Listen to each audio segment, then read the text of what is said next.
إنما قولنا لشيء إذا أردناه أن نقول له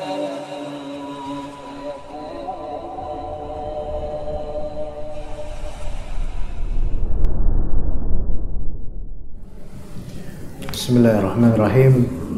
Assalamualaikum warahmatullahi wabarakatuh.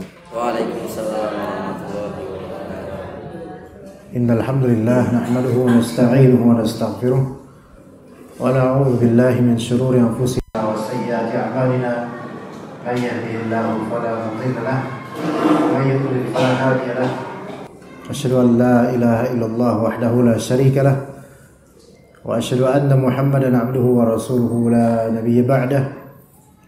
Ya ayyuhalladzina amanu taqullaha haqqa tuqatih wa la tamutunna illa wa antum fa inna asdaqal hadithi kitabullahi wa khairal hadi hadi Muhammadin sallallahu alaihi wasallam wa syarral umuri muhdatsatuha wa kullu muhdatsatin bid'ah wa kullu bid'atin dhalalah wa kullu dhalalatin finnar. Amma ba'd.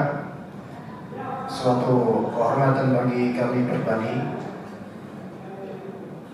dengan diundangnya kami untuk mendapatkan suatu amanah ilmiah berupa kajian materi bertemakan berbekal Ramadan dengan ilmu, yang mana ini diadakan di salah satu sekolah lembaga pendidikan yang merupakan salah satu basis di antara basis-basis pendidikan Islam yang di dalamnya ada kaum muslimin untuk berkembang secara sains, ilmu pengetahuan, akhlak dan agama, dididik oleh para perwira-perwira pendidikan, yaitu para guru sekalian yang terhormat yang telah berhusnudzon kepada kami dengan mengundang kami dan hadir di kajian ini, yang tidak ada kalimat yang bisa saya ucapkan melainkan jazakumullahu khairul jaza dan terima kasih atas kebersamaan dan husnudzon dan segala ihsan dan kebaikan, terutama sekali untuk Bapak pengundang yaitu Pak Zainal Muharram hafizahullah. Begitu juga dengan Ibu Kepala Sekolah Ibu Neneng Hernawati SPD dan juga Wakil Kepala Sekolah yaitu Pak Zarkasi Ahmad MPD. Apakah saya telah mengucapkan nama-nama dengan benar atau tidak Bu kira-kira? Benar? Alhamdulillah. Tadi saya sempat berusaha menghafalkan sekian detik ya, alhamdulillah terhafalkan ya. Sebagai pemersingkat waktu, tema kita sebagaimana diamanahkan berkaitan dengan konteks yang akan kita hadapi, yang akan kita jalani bersama tanpa kecuali, yaitu Ramadan dan puasanya. Karena berpuasa di bulan Ramadan adalah suatu amal yang agung, soleh, besar ganjarannya, maka kita perlu berbekal dengan ilmu. Berbekal itu menunjukkan perhatiannya seseorang terhadap tujuan. Karena tanpa berbekal, maka itu bukti meremehkannya ia akan tujuan.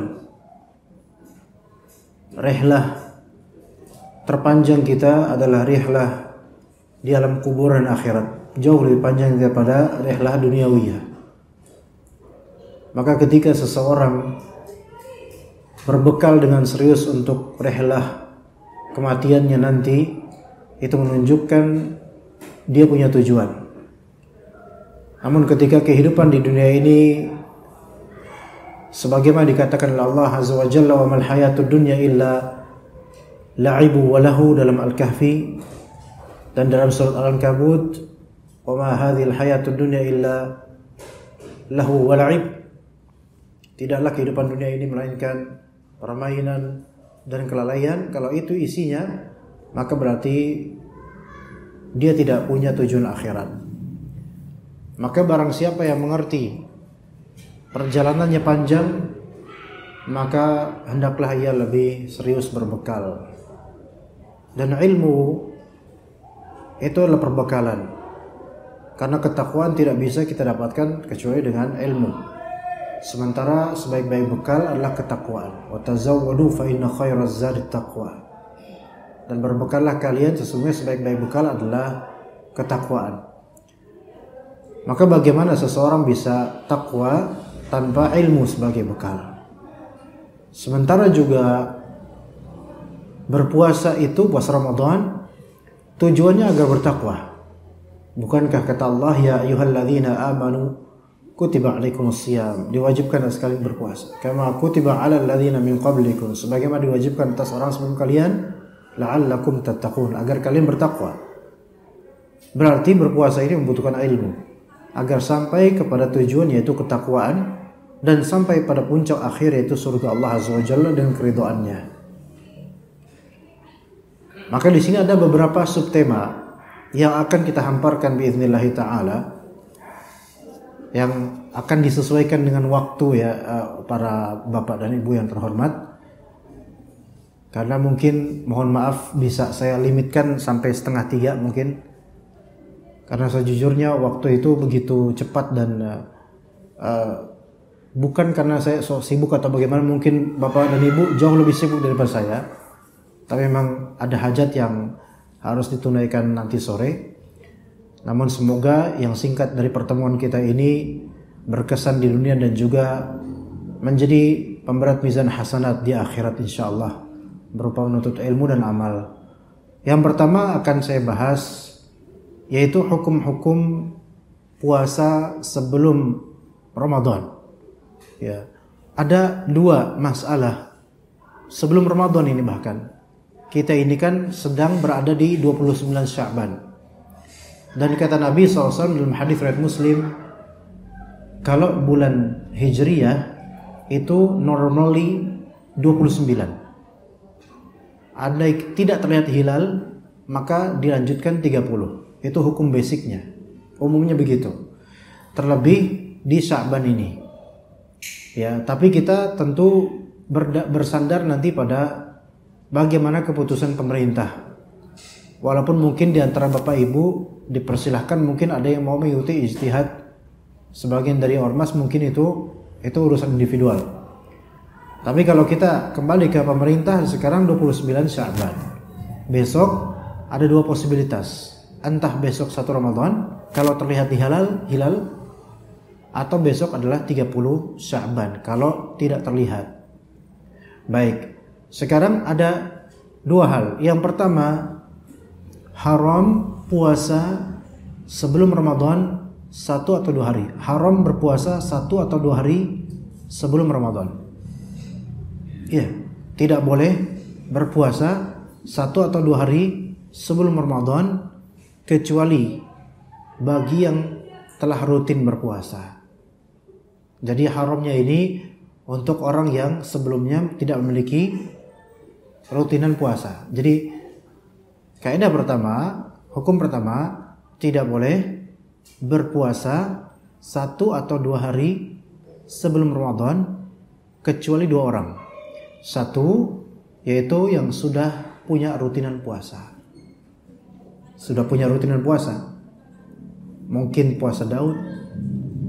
Mungkin dia punya rutinan puasa Senin Kemis. Nah, itu diperbolehkan.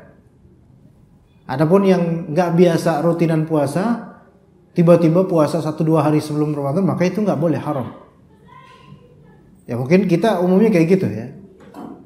Kemudian yang kedua, kecuali orang kedua, yaitu orang yang masih menyisakan qada puasa. Nah, ini orang yang masih menyisakan qada puasa, hendaknya dia apa? Hendaknya dia qada semampu dia ketika itu. Baik mungkin dulu ibu hamil, atau dulu ibu menyusui ketika lagi Ramadan tahun lalu, atau mungkin safar atau sakit, terus belum qada, maka kalau memang udah mepet nggak apa-apa, dia harus cepat qada. Nah, jadi kalau orang biasa normal kayak kita mungkin tidak ada rutinan puasa, tiba-tiba sehari 2 hari sebelumnya malah berpuasa, maka hukumnya haram, dikhawatirkan malah tidak sah. Sebagaimana kata Nabi SAW, la taqaddamu ramadhana biyaumin aw yaumaini. biyaumin wala yaumaini illa rajulun kana yasumu shauman falyasumhu. Janganlah kalian mendahului Ramadan dengan puasa sehari atau 2 hari. Jadi ini larangan dari Nabi SAW. Kecuali seseorang yang udah biasa berpuasa sebelumnya, maka boleh dia berpuasa. Ya, misal dia di hari Senin kemarin 28 Sya'ban, dia udah biasa rutinan puasa Daud ya, Sabtu, Senin, kemudian Rabu besok, misal Rabu besok 30 Sya'ban. Akhirnya Rabu besok dia puasa karena udah punya rutinan puasa Daud. Maka yang seperti ini nggak apa-apa, tidak apa-apa, karena dia udah terbiasa rutinan puasa Daud, nyambung puasanya. Ya seperti itu, wallahu a'lam. Dan kalau misalnya ini 29 Sya'ban hari ini, besok itu misal, besok nanti kan ada ru'yatul hilal atau sidang isbat. Ternyata divonis oleh pemerintah tidak terlihat hilal. Dan kata Nabi, fa in ghumma 'alaikum faqduru lah 30. Kalau misalnya ada awan enggak kelihatan, maka ditaksir 30 Sya'ban. Besok 30 Sya'ban, maka itu dinamakan oleh Nabi SAW sebagai Yaumus Syak, yaitu hari keraguan. Maka kata Nabi SAW, man shoma yaumas syakki faqad 'asa Abul Qasim. Barang siapa yang puasa pada hari syak, maka dia telah bermaksiat kepada Abul Qasim, itu Rasulullah SAW. Maka nggak boleh kalau besok 30 Sya'ban kita nggak boleh puasa. Nggak boleh puasa karena dilarang oleh Nabi SAW. Itu yang pertama. Faedah kedua berkaitan sebelum Ramadan, sebelum kita mulai puasa ya, yaitu tidak sah puasa wajib kecuali dengan niat pada malamnya. Tidak sah puasa fardu, puasa wajib kecuali dengan niat dari malam hari. Ya. Puasa wajib fardu ada beberapa macam. Yang pertama, yang fardu secara mutlak yaitu Ramadan. Yang kedua, puasa qadha terhadap Ramadan di luar Ramadan. Yang ketiga, puasa nazar. Semua ini termasuk disebut puasa fardu atau wajib. Ya, jadi puasa di bulan Ramadan bagi yang mampu itu wajib. Kalau mengqadha di luar Ramadan itu juga tergolong puasa wajib. Makanya kalau orang mengqadha di luar Ramadan, misal dia qadha di hari Senin, itu nggak bisa double niat karena udah beda kategori hukum puasanya. Ya, dia kan puasa qadha kan puasa wajib. Tapi puasa Senin, puasa sunnah, maka pahalanya hanya puasa wajib, gitu. Nah, kemudian puasa nazar. Nazar ini puasa yang disebabkan oleh nazar, yaitu kalau misal saya lulus sertifikasi guru, maka saya akan puasa Senin Kamis selama sebulan. Maka puasa Senin Kamis selama sebulan itu menjadi puasa fardu buat dia. Nah, hukumnya puasa fardu itu harus ada niatan di malam harinya. Beda dengan puasa sunnah. Puasa sunnah itu tidak harus ada niatan di malam harinya. Ya. Dan hitungan malam hari dalam Islam adalah ghurubus syams ila tulu'il fajri tsani, yaitu terbenamnya matahari sampai munculnya fajar kedua, atau bahasa kita azan maghrib sampai azan subuh, gampangnya gitu ya.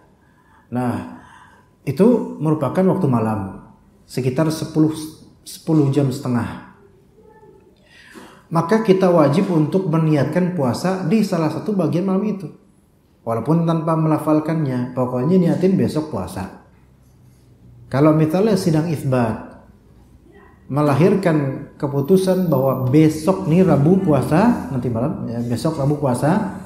Sebenarnya kalau sampean sudah tarawih, tahu besok kan puasa, itu sudah pengetahuan hati besok bakal puasa, itu sudah menjadi niat yang sah. Udah cukup gitu loh. Nah, misal kasus yang jarang, misal saja supaya kita lebih paham fikihnya, kalau misal nanti sore kecapean kita tidur, tepar gitu tidur sampai besok jam 5 pagi misal, saking kecapeannya. Misal saja ya Pak ya, misal Pak ya.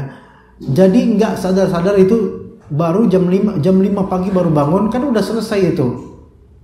Maksudnya udah sholat subuh, orang udah sholat subuh, udah masuk waktu siang hari itu. Maka dia ini kan berarti belum ada niat puasa Ramadan.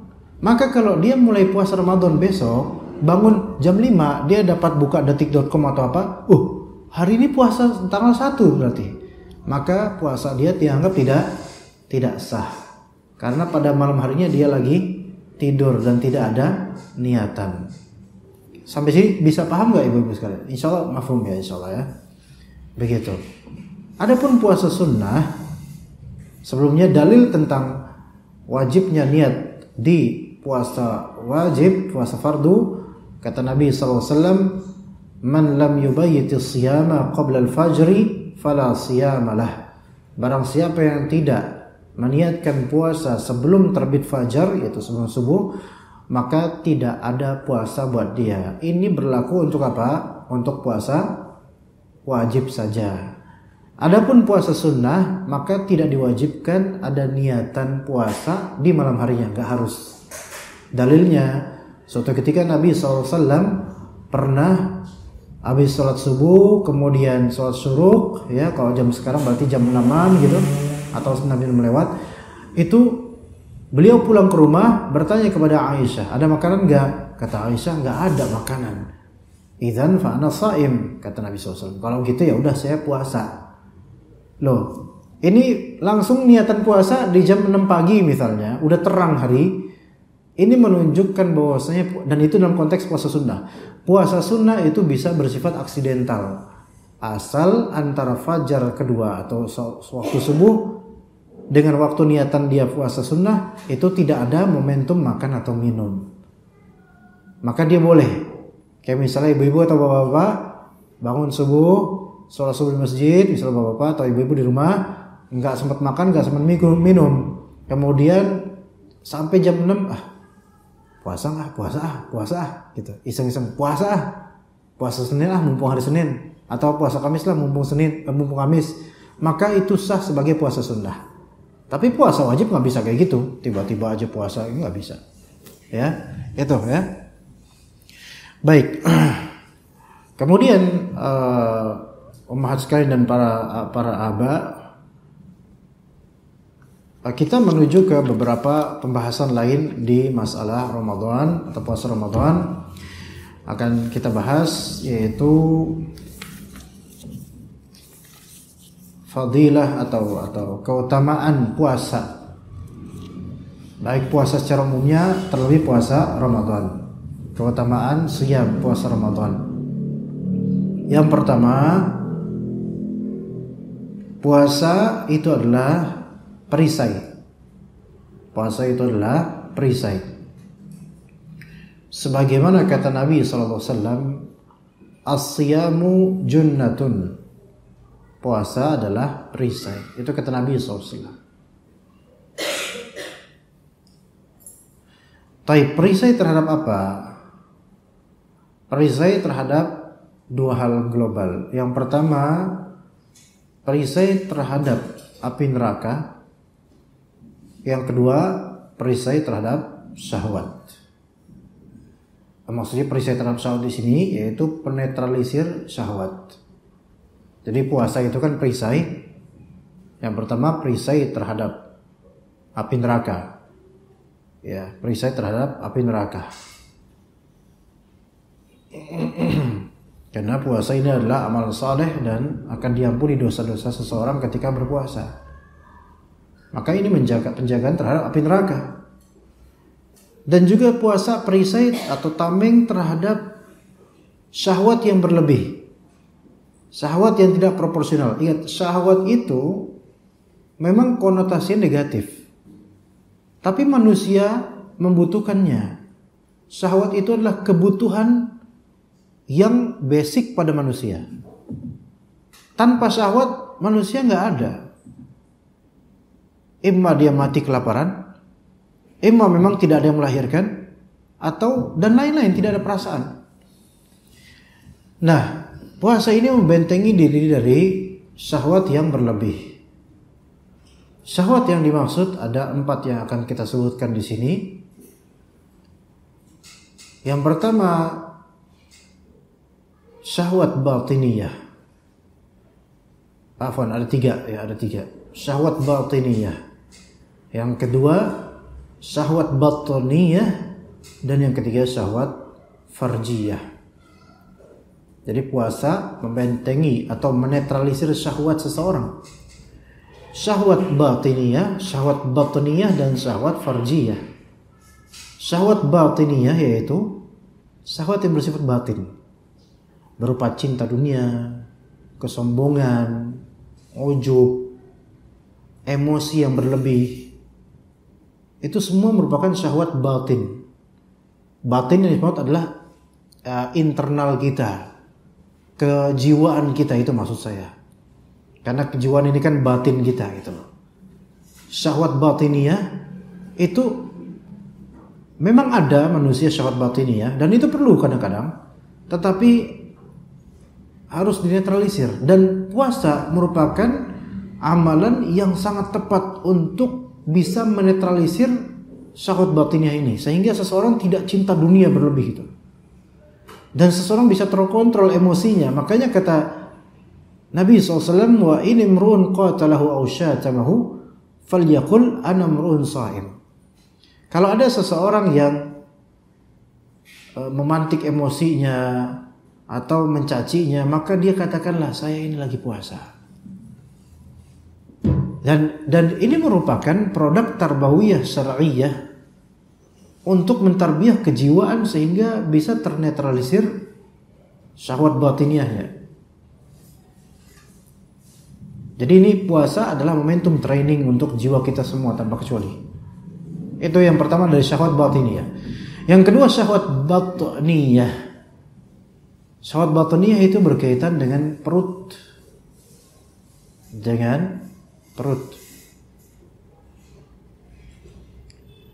Ya. Syahwat batiniyah berkaitan dengan perut. Semua dari kita makan normalnya. Dan itu fitrah manusia makan, binatang pun begitu. Tetapi kadang kita punya berlebihan dalam makanan, atau memang perlu waktu atau musim 1 bulan untuk menetralisir perut kita. Dan secara kesehatan memang bagus. Maka puasa bisa mendidik perut kita untuk menetralisir syahwatnya. Itu yang kedua. Yang ketiga yaitu syahwat farjiyah. Syahwat farjiyah yaitu syahwat yang berkaitan dengan kemaluan. Ini memang kaitannya keras dengan hawa nafsu dan semisalnya, tapi lebih spesifik berkaitan dengan kemaluan. Karena ketika lagi puasa kita diharamkan untuk melakukan jima dan muqaddimahnya, hubungan biologis dan juga muqaddimahnya. Walaupun memang diperbolehkan mungkin mencium istri atau sebaliknya, bukan dalam rangka melampiaskan syahwat, bukan. Kalau dalam rangka melampiaskan syahwat, maka ini muqaddimah syahwat, maka nggak boleh. Tapi kalau dalam rangka cuman ya formalitas aja karena kebiasaan sebelum pergi, maka ini nggak masalah.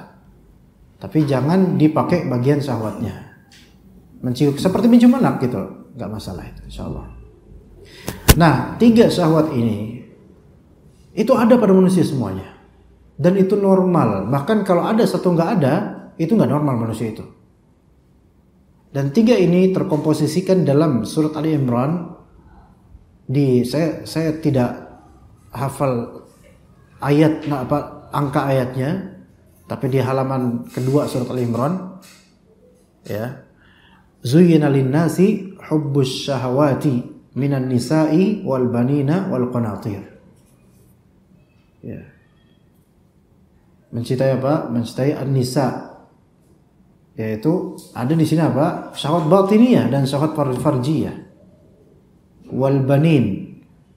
Kalau tentang anak-anak, syahwat tentang anak-anak maksudnya di sini ada syahwat batiniyah, yaitu cinta untuk berbangga diri dengan banyaknya anak. Itu termasuk syahwat.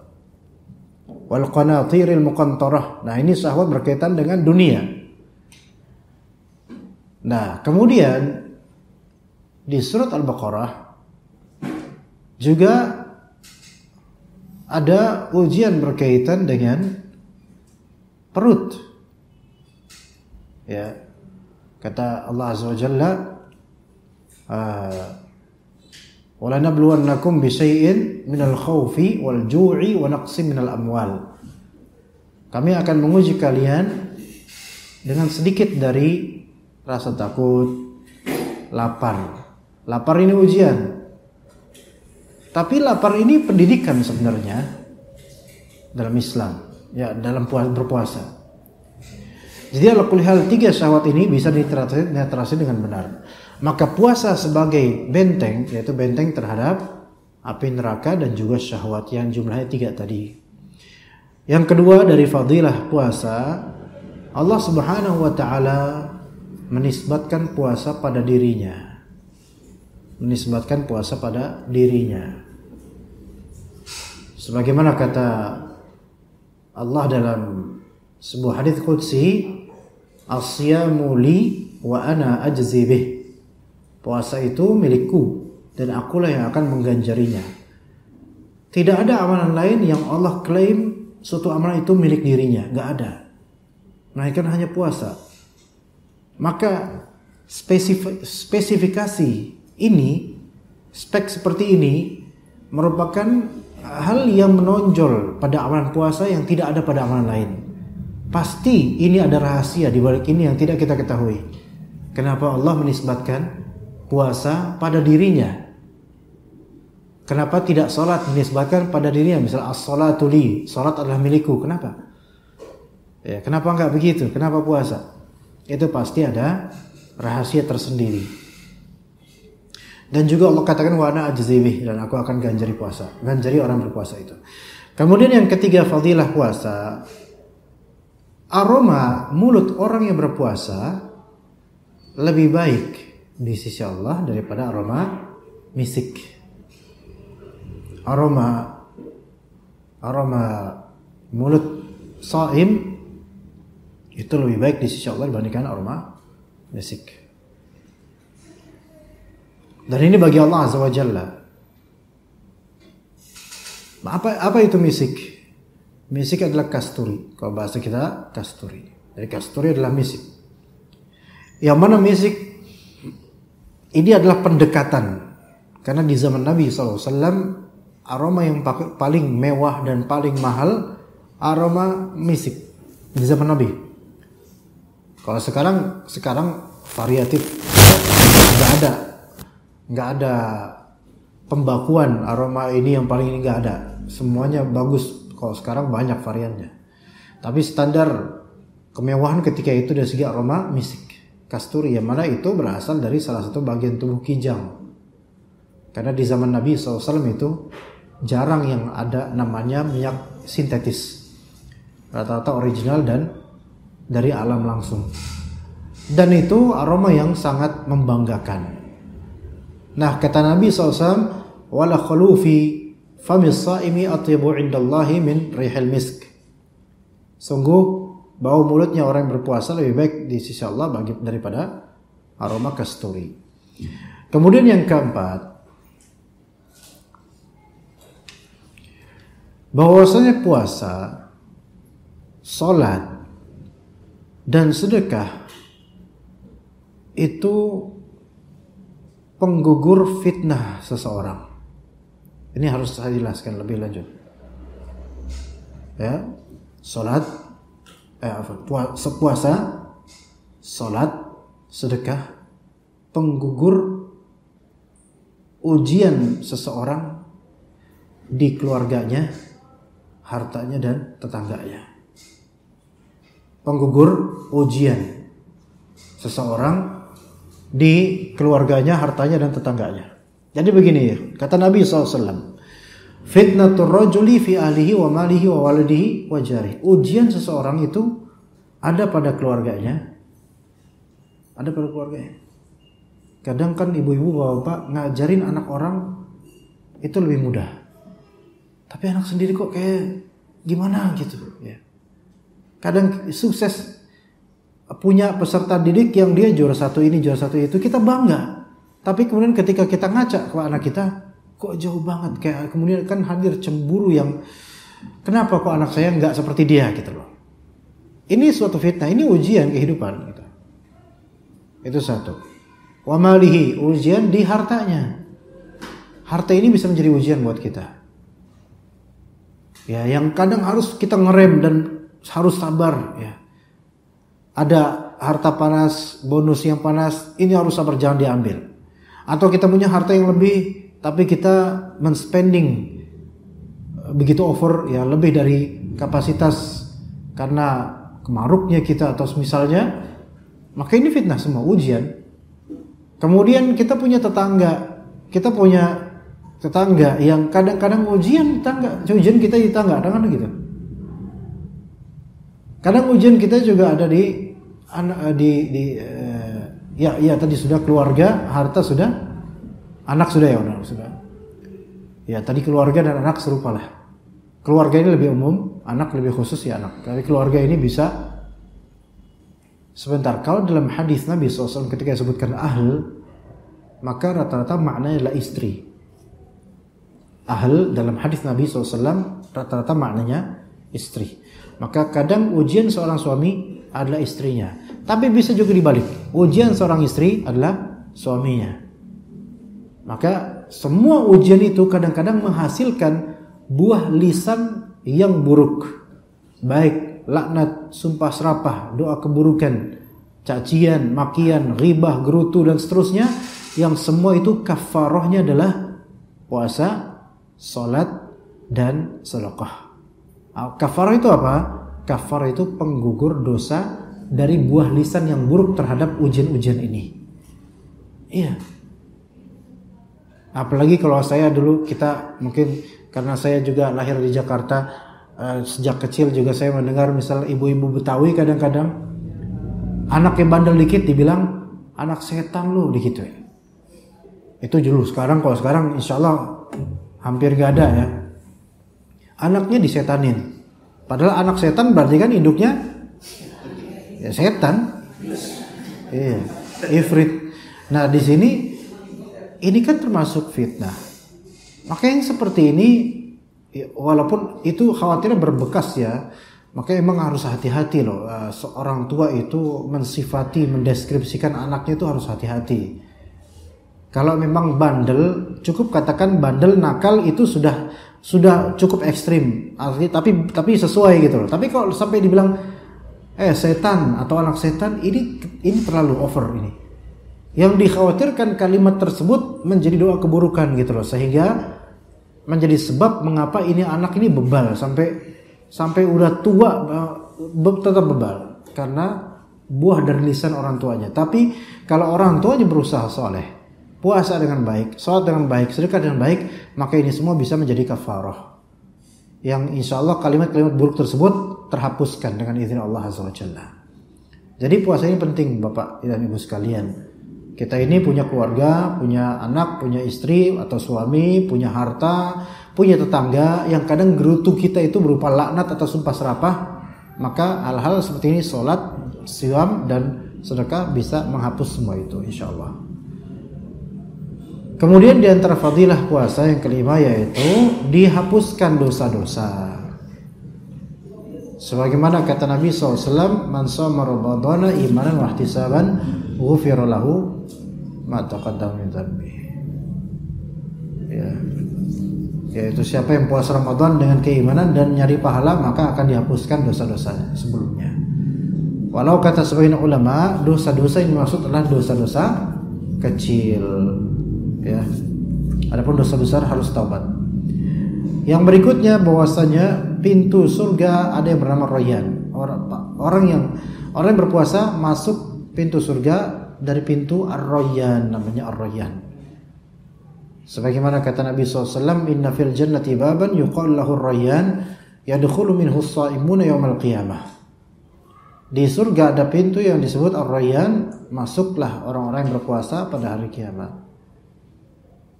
Kemudian yang ketujuh dari fadilah puasa, dan ini terakhir dari fadilah puasa, orang yang berpuasa dapat dua kebahagiaan. Kata Nabi SAW, lis-sha'imi farhatan. Untuk orang yang berpuasa ada dua kebahagiaan. farhatun hina yuftir. Dia bahagia ketika iftar. Bahagia ketika iftar ada dua, yaitu ketika buka puasa dan ketika lebaran Id. Maka itu semua namanya iftar.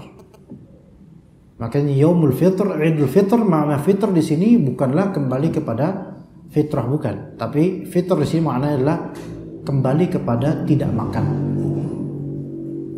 Ya, itu arti dari fitr sebenarnya. Walaupun sebagian ulama seperti Al-Imam Al-Mawardi dalam Al-Hawi Al-Kabir juga menyebutkan di antara makna fitr yaitu fitrah. Tapi yang lebih sahih maknanya dalam konteks ini adalah hari Id Al-Fitr adalah hari kembali makan, atau bahasa Inggrisnya breakfast. Maka breakfast itu kan breaking fast. Fast itu adalah puasa. Fast itu tidak makan. Fast itu tidak makan, puasa. Break itu iftarnya. Oleh karena itu makan pagi disebut breakfast. Karena di malam hari kita nggak makan, kecuali ngigo. Nah gitu makan mungkin. Kan kita tidur nggak makan. Baru makan ya breakfast itu, makanya makan pagi disebut breakfast. Buka puasa iftar disebut breakfast juga. Fast breaking, bukan open fasting. Itu bahasa kita open fasting. Open buka, fasting puasa. Ya enggak bener itu.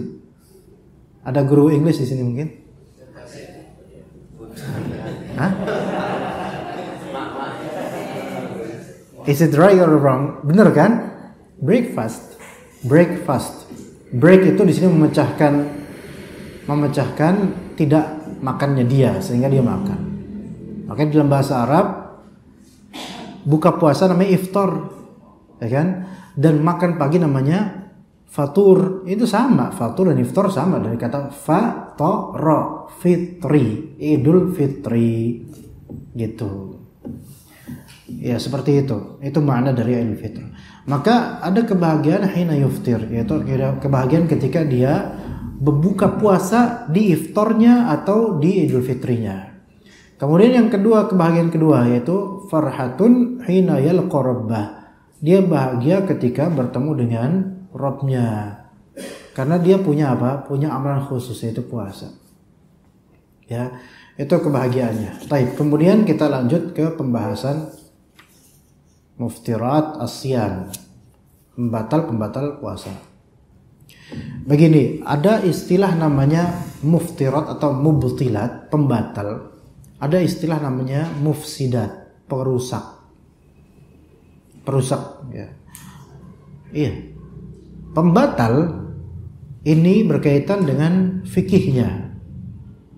Perusak berkaitan dengan tazkiyatun nufus atau akhlaknya, kualitas. Ya, itu bedanya pembatal dan perusak puasa. Seseorang puasa bisa rusak, tapi belum tentu batal secara fikih. Artinya dia harus masih lanjut puasa. Ya. Kalau perusak puasa itu merusak secara maknawi dan merusak kualitasnya. Di antara contohnya yaitu berkata keji, berkata kotor, berkata nista, kemudian menonton hal-hal yang tidak baik, ya, riba dan seluruh amalan buruk, gitu loh. Ketika dia berpuasa, nyolong itu ngerusak itu, tapi nggak membatalkan dari segi fikih, gitu loh. Ya, tawuran, pembatal puasa nggak? Kalau tawuran sambil minum batal, ya. Tawuran nggak batal. Misal aja ya anak tawuran, ya, saling lempar batu, ada yang bocor palanya, nggak batal puasanya. Tapi rusak dia kualitas puasanya karena amalan buruk itu. Jadi perusak puasa adalah segala amalan buruk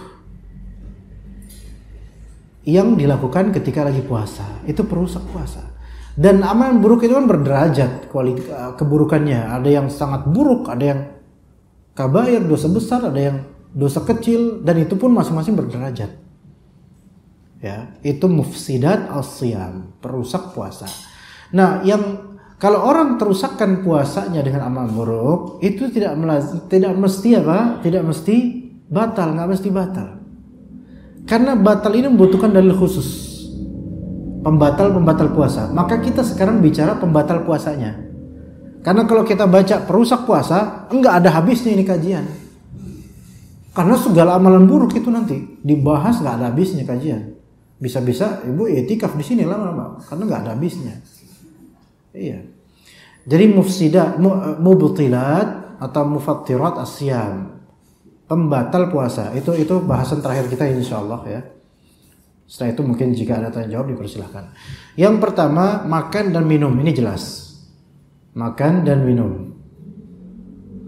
Ya, makan dan minum itu membatalkan puasa.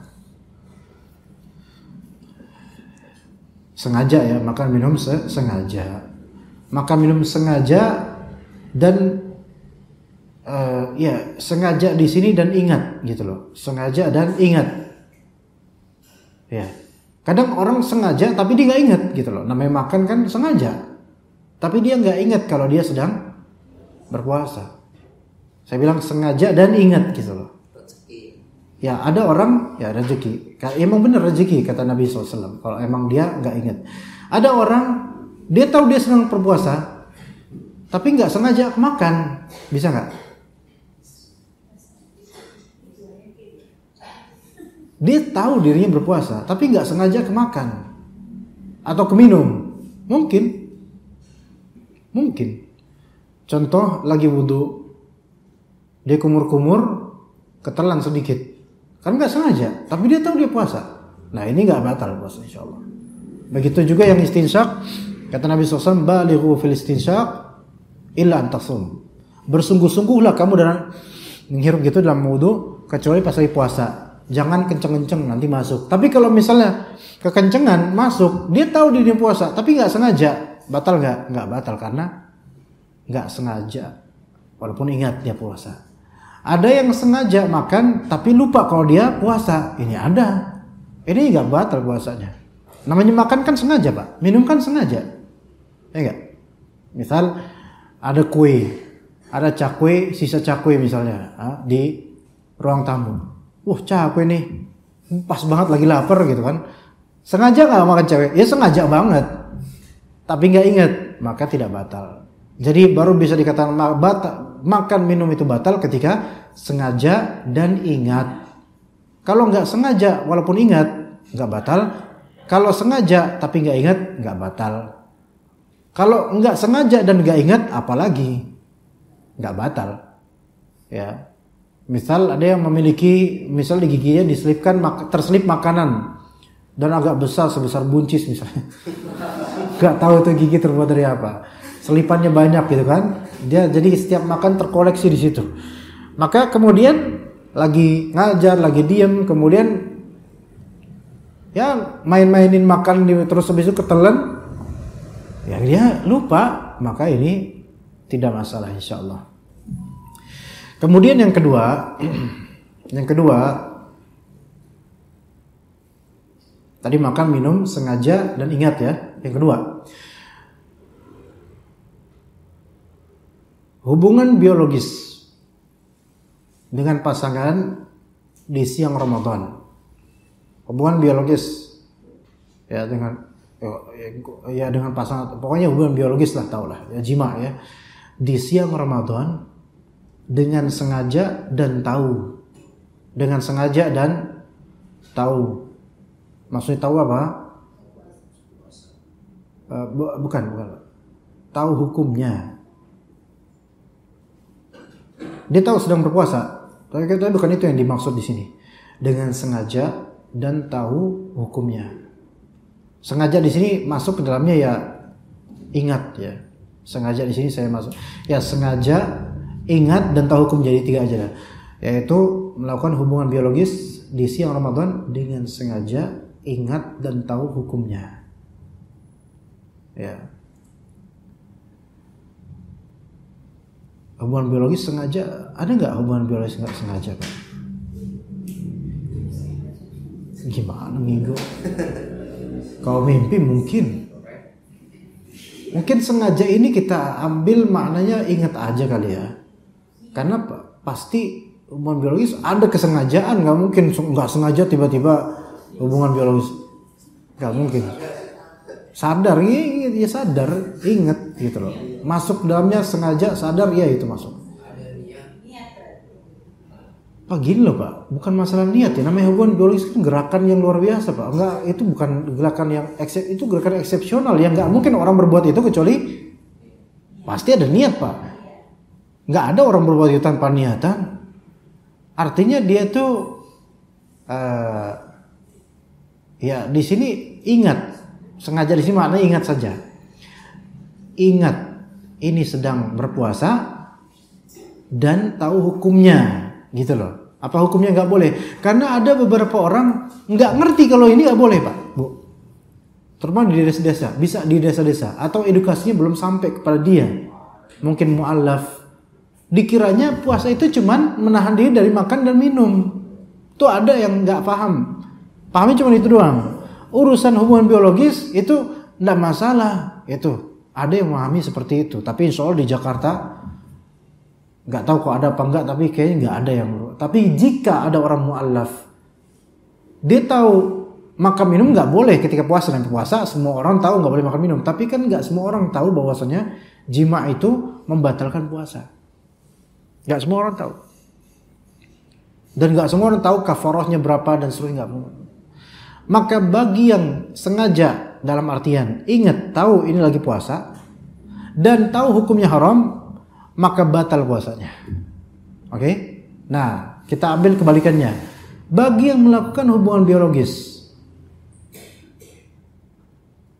dia lupa kalau ini lagi puasa.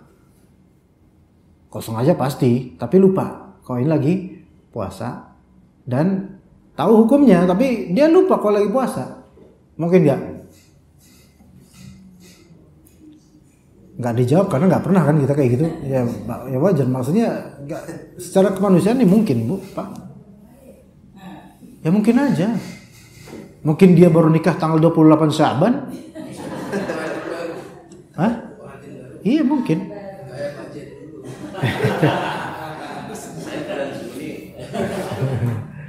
Iya. Akhirnya melakukan hubungan badan di gitu. Dan yang dimaksud jima yang membatalkan di sini perhatikan hati-hati, yaitu maaf jika sampai keluar air mani atau masuknya kemaluan ke lawan jenisnya. Itu baru disebut pembatalnya. Adapun kalau baru muqaddimah masih proses baru ini baru itu belum sampai maaf keluar mani atau masuknya ke kemaluan, maka nggak batal. Iya, nggak batal. Jadi kalau baru berpelukan dan seterusnya, nggak usah saya rinci lah, pokoknya ibu-ibu lebih tahu. Iya, nggak enak rinci. Nah, iya, cukup yang hot di luar ya, yang di dalam. Iya. Oke. Nah kalau dia lupa, maka wajib lepas. Kemudian istighfar, maka dimaafkan. Ya. Kalau salah satunya ingat, wajib mengingatkan, lepas, diingatkan. Ya, begitu. Astagfirullah, bang, astagfirullah bang lagi.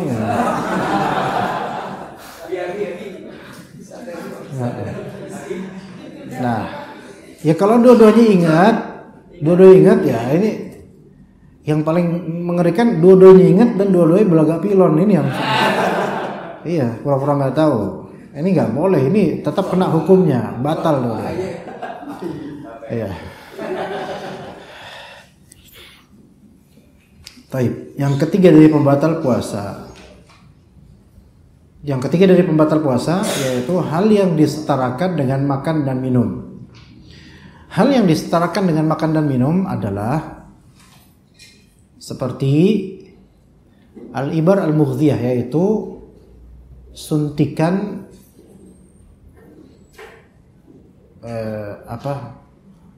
untuk ghidha, untuk untuk makanan, Pak Bu? Infus. Jika dimaksudkan dengannya adalah untuk pengganti makanan dan semisalnya, maka ini membatalkan puasa. Ya. Kalau memang ya ini membatalkan puasa. Adapun suntikan semacam vaksin antivirus dan semisalnya itu tidak membatalkan puasa. Ya, karena itu bukan pengganti makanan atau minuman. Maka vaksin tidak membatalkan puasa. Atau antivirus tertentu, anti ini nggak masalah, insyaallah. Ya.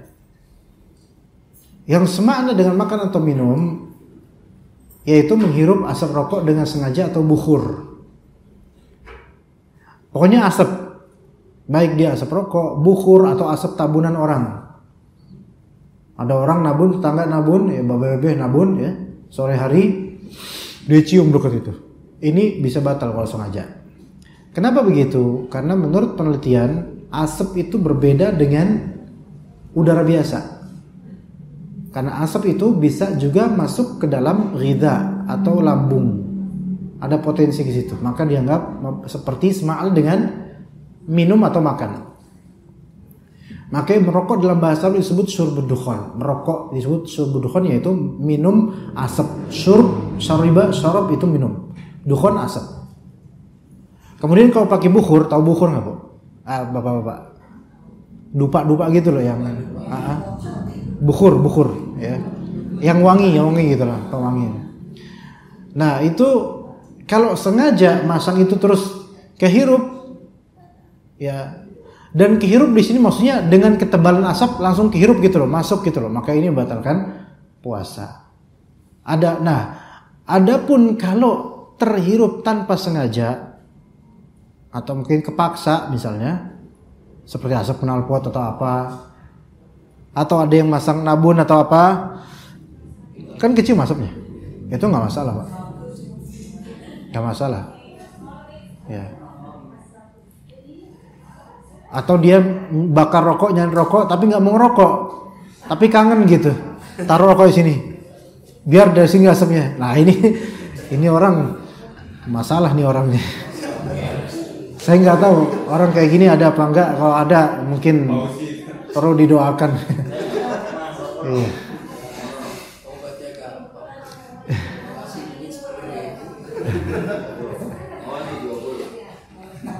Oke. Baik, kemudian berikutnya di antara pembatal puasa adalah ini kalau yang nomor berapa? Nomor 4 ya. Ini khilafiyah di antara ulama, yaitu berbekam. Ini khilafiyah di antara ulama. Nabi SAW mengatakan aftarul hajim wal mahjum. Pembekam dan yang dibekam itu iftar. Nah, sebagian ulama mengatakan, oh ini menunjukkan bahwasanya iftar. Berarti dia itu telah buka puasanya atau dia telah batal puasanya dengan berbekam atau membekam.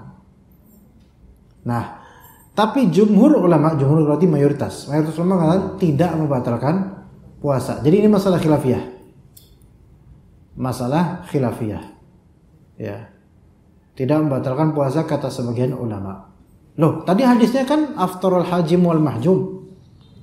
Kok itu udah jelas hadisnya, kok malah jika enggak batal? Ya, sekarang maksudnya Nabi ditafsirkan oleh sebagian mereka bahwa saya maksud iftar di sini bukanlah berarti dia itu telah buka atau hilang atau statusnya tidak berpuasa lagi, bukan. Melainkan bahwasanya orang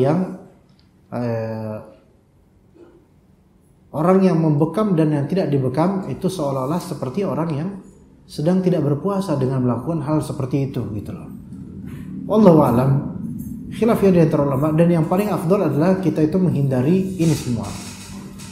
Ya, supaya menyelisihi dari khilafiyah, menjauhkan diri dari masalah khilafiyah, enggak usah dilakukan.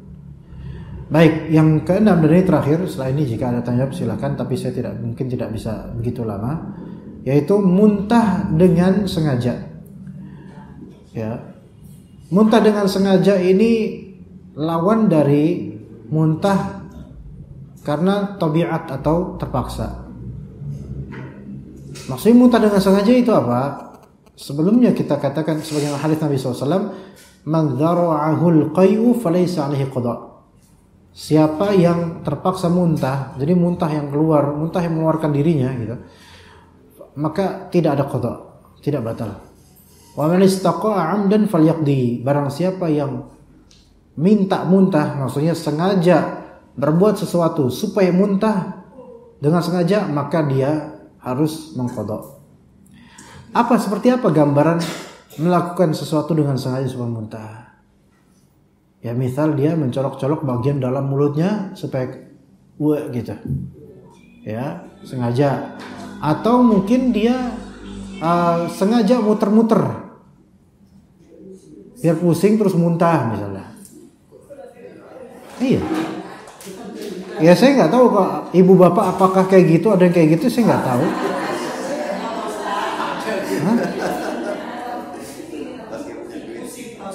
Enggak kalau saya pikir kalau beban kehidupan kayaknya nggak bakal muntah sih. Pusing paling ya, itu pusing lain itu. Ini Masya Allah. Itu pusing nikmat itu. Itu pusing nikmat.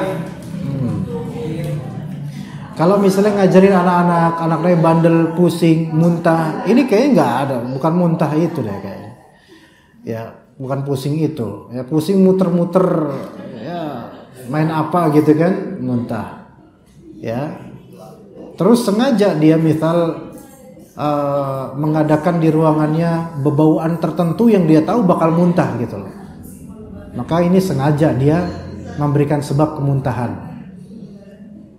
Kalau misalnya ada rekan kerjanya wajahnya itu ngeselin dan jelek misalnya, terus sengaja langsung muntah, ini nggak masuk ini insya Allah.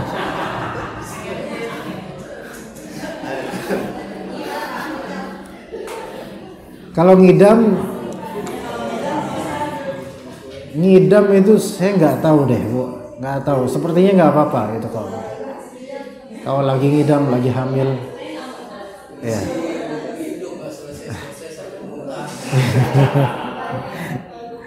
Ya. Oke, materi selesai sampai sini insyaallah. Jika ada pertanyaan dipersilahkan Bapak Ibu. Ya.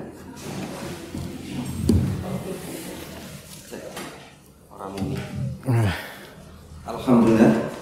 Jazakumullah khairan katsiran Ustaz Hasan Al-Zaizi yang telah menguraikan tentang hukum puasa, keutamaan puasa dan perusak puasa serta pembatal puasa. Hadirin wa hadirat rahimakumullah. Jika ada sesuatu yang belum jelas, silahkan untuk bertanya. Iya. Mau menambah atau bertanya? Oh, nanya. Ya, kalau nambah.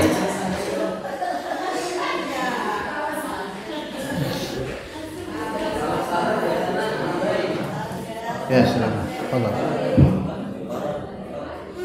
Assalamualaikum warahmatullahi wabarakatuh. Waalaikumsalam warahmatullahi wabarakatuh. Saya Habibah. Ingin bertanya dari penjelasan tadi mengenai niat. Ya, mengenai niat itu dilaksanakan pada malam hari ya. Tapi pernah saya mendengar bahwa niat itu bisa dilaksanakan dengan niat sebulan selama berpuasa. Pertanyaannya bagaimana penjelasan yang niat sebulan itu? Sebenarnya saya rasa masih banyak yang dibahas ya Ustaz, waktunya memang sempit. Mungkin yang kedua ini tentang doa berbuka puasa Ustaz. Selama ini kan kita tahu dari kecil sampai sekarang itu doa berpuasa Allahumma laka sumtu kan Ustaz ya. Tapi pada belakangan ini banyak dimulai dengan membaca doanya Allahumma zilmau ya. Anta habas zilmau waktu insyaallah ya. Nah, terkadang terus terang saya dua-duanya saya pakai Ustaz. Dua-duanya dipakai. Dua-duanya saya pakai Allahumma laka sumtu juga dan zilmau juga. Bagaimana pandangan Ustaz? Itu saja, terima kasih. Assalamualaikum warahmatullahi wabarakatuh. Ya, assalamualaikum. Silakan untuk menanggapi langsung Ustaz. Coba yang pertama tadi apa itu? Pertama Baik. Ya. Permasalahan meniatkan puasa sebulan penuh Ramadan dalam tahun ini itu permasalahan yang diperselisihkan oleh ulama. Memang dibahas, betul dibahas. Sebagian ahli fikih mengatakan diperbolehkan niatan satu paket. Untuk 1 bulan ini saya niatkan dari malam ini, malam pertama. Itu sebagian ulama menganggapnya itu sah. Ya. Dari pendapat sebagian ulama. Nah, sebagian ulama lainnya tidak setuju. Karena zahirnya dari hadis Nabi SAW bahwasanya dilakukannya tiap malam. Tiap malam.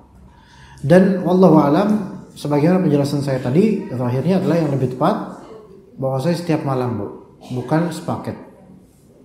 Itu. Jika ada yang memang mengikuti pendapat 1 malam bisa untuk 30 atau 29 malam berikutnya atau 29 hari berikutnya 1 bulan, itu silahkan mau ikut pendapat tersebut.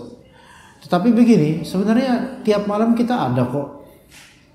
Dan sebenarnya niatan itu nggak perlu dengan neko-neko, cukup kita tuh tahu besok bakal puasa, itu sudah menjadi niatan.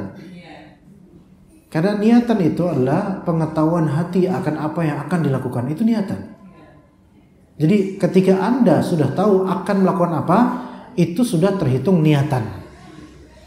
Anda berazam akan melakukan ini nanti, itu sudah terhitung niatan. Begitu. Sekarang saya contohkan. Bapak-bapak ketika datang ke masjid, itu di luar masjid, sebelum masuk masjid, tergambar antar saya kalau misalnya masuk masjid, saya bakal sholat tahiyatul masjid 2 rakaat. Ketika masuk masjid, tiba-tiba dia angkat tangan Allahu Akbar. Nggak ada omongan, nggak ada niatan apa-apa kan? Langsung aja kayak gitu dia. Sah nggak sholatnya? Sah. Karena apa? Dia sudah niat tadi beberapa waktu lalu, dia tahu akan melakukan ini. Artinya niatan itulah ketika Anda sudah mengetahui akan melakukan apa, maka itu sudah menjadi suatu niatan. Lah habis taraweh, besok kan Ramadan. Besok kan puasa Ramadan. Ya tahu kayak gitu besok puasa, kegambar besok puasa, itu sudah jadi niatan, Ibu. Jadi sebenarnya masalah khilafiyah ini nggak usah terlalu dipusingkan. Bahkan dengan kenyataan setiap hari kita itu ada. Di malam hari kita itu hidup dan kita tahu besok bakal puasa. Jadi gampang masalah ini sebenarnya. Ya. Ini ibunya mana tadi yang nanya? Oh iya, Ibu Habibah. Yang kedua apa tadi ya, Bu ya? Allahumma lakasumtu. Ya. Sejak ibu kecil dan juga sejak saya kecil dan sejak semua ibu dan bapak di sini juga kecil, memang Allahumma lakasumtu wa bika amantu ala rizqika aftartu bi rahmatika ya arhamar rahimin. Ini apa nih, Bu, buat saya? Hah? Saya langsung nggak fokus, ini udah buat saya. Nah, nanti aja, Bu, dibawa aja, Bu. Nanti saya nggak bisa ngomong kalau udah ada itu nanti. Iya, ini aja udah mulai hati udah mulai nggak gimana gitu. Apa tadi?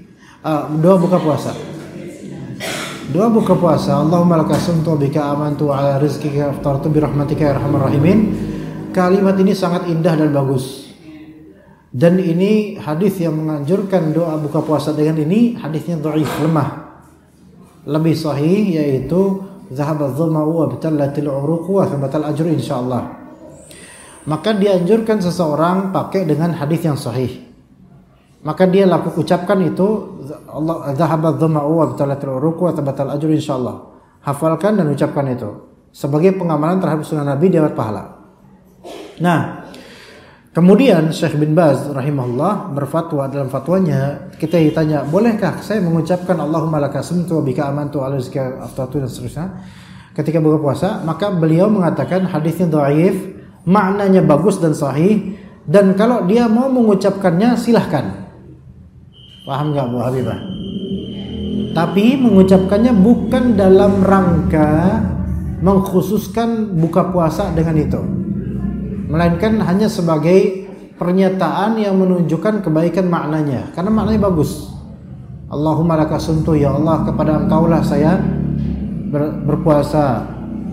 Allahumma lakasumtu bika amantu, kepada Engkaulah saya beriman dan saya berbuka puasa dengan rezeki darimu, dengan rahmatmu ya arhamar rahimin. Ini indah sekali kalimat ini. Ya dia boleh berbicara itu tapi jangan rutinkan. Dia boleh berbicara itu tapi jangan rutinkan. Begini, ada suatu pembahasan. Bolehkah kita berdoa dengan doa yang ada di dalam hadis yang dhaif? Faham gak jemaah? Para ibu, bolehkah kita mengambil suatu doa dari doa hadis yang dhaif?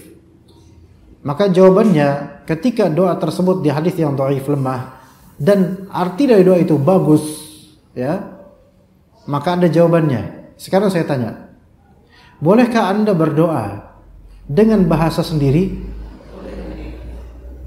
Oke, boleh. Kenapa ada yang hadis dhaif nggak boleh? Paham nggak maksudnya? Anda mengkreasikan kalimat sendiri boleh. Tapi dengan yang ini kenapa nggak boleh? Paham nggak di sini? Nah, tapi perhatikan ini rinci dan hati-hati jangan sampai salah paham. Mengambil suatu doa yang bagus dari hadis yang dhaif itu boleh dilakukan dengan catatan, yaitu tidak meyakini ini dari Nabi SAW dan tidak mengkhususkan hanya di momentum tertentu saja. Bisa dipahami gak umat sekalian? Kalimat Allahumma lakasamtu wa bika amantu itu bagus, kalimat yang bagus. Sekali-kali Anda mengucapkan karena Anda merasa ini kalimat yang bagus, memuji Allah, mengagungkan Allah, beriman kepada Allah, maka boleh dibaca bukan karena meyakini ini dari Nabi SAW, karena ini hadis dhaif, dan juga tidak merutinkannya seolah-olah ini memang inilah doa buka puasa. Paham nggak umat sekalian? Apa ya Bapak? Ini bedanya, ya. Apalagi yang Rabbana yang doa sebelum makan apa? Allahumma barik lana fima razaqtana wa qina adzabannar. Itu kan kalimat bagus itu. Allahumma barik lana fima razaqtana. Ya Allah berkatilah apa yang telah Engkau rizkikan pada kami. Bagus enggak doa ini? Bagus. Sekarang Anda mengatakan Allahumma barik lana fima razaqtana. Kemudian Anda juga mengatakan ya Allah berikanlah keberkahan terhadap apa yang Engkau rizkikan pada kami. Sama enggak? Sama, bedanya di bahasa Arab ada hadis dhaifnya, ini bahasa terjemahnya Indonesia. Paham enggak di sini? Kenapa yang best versi Indonesia enggak apa-apa, tapi kok versi Arab kok enggak boleh dengan alasan ini hadis dhaif? Ketika itu doa yang bagus atau zikir yang bagus dan ada itu adalah hadis dhaif, Anda boleh membacanya tapi tidak meyakini itu dari Nabi dan tidak mengkhususkan rutin baca itu, gitu loh. Itu maksud saya. Ada bisa difahami enggak kira-kira ya? Agak berat memang, tapi pokoknya salahin Bu Habibah aja. Ini gara-gara beliau nanya. Enggak, tapi ini ilmu yang bermanfaat, Bu. Ibu kalau menggabungkan dua itu boleh, cuman jangan dirutinkan. Dan ibu mencukupkan dengan yang sahih itu lebih afdal sebenarnya. Gitu. Wallahu a'lam. Ya, cukup zahab azama udah selesai sebenarnya. Iya. Iya. Alhamdulillah. Masih ada waktu, Ustaz? Enggak tahu. Enggak tahu. Ragu-ragu juga ini. Iya. Karena beliau maghrib sudah harus ada di bandara. Iya. Beliau membimbing umrah untuk jamaahnya. Insyaallah. Masih bisa. Ada yang mau nanya? Ada yang mau tanya? Insyaallah masih ada. Ada? Kayaknya malu-malu. Malu-malu atau nggak tega, mungkin nggak tega melihat saya kata-kata punya. Iya. Ibu nenek mungkin mau sudah Bapak Ibu Pak Sodikin Ustazah. Oh iya. Alhamdulillah. Kayaknya Bapak Ibu sekalian memperhatikan urusan Ustadz Hasan Al-Zaiz juga. Beliau juga buru-buru dan kita juga buru-buru juga. Jangan-jangan ada kesamaan. Masya Allah, amin. Oh gitu. Oh kita belakangan ya. Alhamdulillah. Demikian tadi. Sebelum kita tutup Ustadz, mungkin ada dua kalimat untuk para guru di SD kita tentang puasa. Ya. setelah bersyukur kepada Allah, berterima kasih juga kepada seluruh dari jajaran pembina pendidikan yang semoga Allah Ta'ala ganjari pahala yang lebih baik insyaallah di sisinya terhadap semua yang diupayakan di sekolah ini. Pesan saya untuk diri saya dan juga jemaah dan juga para ibu dan para bapak yang dirahmati Allah berkaitan Ramadan, yaitu 3 hal yang harus kita perbaiki nanti insyaallah di bulan Ramadan, yaitu pertama salat, ya, salatmu, ya, salat, kemudian Al-Quran dan juga sedekah. 3 itu coba kita targetkan supaya bisa lebih maksimal, karena salat di bulan Ramadan, salat tarawih ada qiyamul lail silahkan, kemudian bisa lebih khusyuk, ya, kemudian juga Al-Quran, ya. Ini yang sekarang ini menjadi ujian berat bagi kita untuk bisa gimana berinteraksi dengan Al-Quran lebih banyak lagi dan lebih berkualitas. Kemudian yang ketiga yaitu sedekah, dan jangan sampai hanya di awal waktu saja, melainkan istiqomah, karena siapa tahu sedekah ini bisa menjadi perisai penghalang dari api neraka. Ya, 3 hal tersebut yang mungkin menjadi akhirul kalam saya, dan tentu tidak bisa saya gambarkan betapa senangnya saya bisa bertemu dengan bapak dan ibu sekalian yang masya Allah, ya, orang-orang yang sebenarnya dengan tawadhu'nya menjadi pencetak generasi yang masya Allah, insya Allah, yang kita mungkin nggak tahu peserta didik kita yang sekarang mungkin begitu, nanti kelak begitu juga atau gimana ya?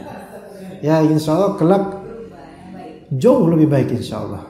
Betapa adanya anak-anak remaja yang tadinya kita itu suudzon, ini kayak nggak jadi apa-apa, ternyata menjadi-jadi, ya masya Allah, maksudnya menjadi orang yang masya Allah. Ya, jadi ketika Anda dihadapkan oleh Allah Azza wa Jalla berupa anak-anak yang qadarullah mengurus pikiran, energi, kesabaran dan seterusnya, maka ketahuilah itu ladang pahala. Dan juga boleh jadi anak inilah yang paling deras mendoakan Anda ketika mereka tahu betapa sabarnya Anda menghadapi orang seperti beliau-beliau ini, anak-anak ini, ya. Jadi insya Allah pahala yang besar, maka bersabar. Apalagi di bulan Ramadan nanti mungkin masuk kelas mungkin ya, tapi itu menjadi ujian kesabaran yang pahalanya ada di Allah, dan ada rahasia Allah di takdirnya nanti. Siapa tahu di usia tua kita semua, anak-anak yang dulu kita itu nggak pernah merasa bangga memilikinya, ternyata mereka lah orang-orang yang paling mendoakan kita. Ya, semoga semua dari amalan kita diberkahi dan diterima oleh Allah Azza wa Jalla. Mohon maaf jika mungkin waktu kurang, tapi memang itu kadar keterbatasan saya. Wassallallahu ala nabiyyina Muhammad wa ala alihi wa sahbihi ajma'in. Subhanakallahumma bihamdika asyhadu an la ilaha illa anta astaghfiruka wa atubu ilaik. Wassalamualaikum warahmatullahi wabarakatuh. Waalaikumsalam.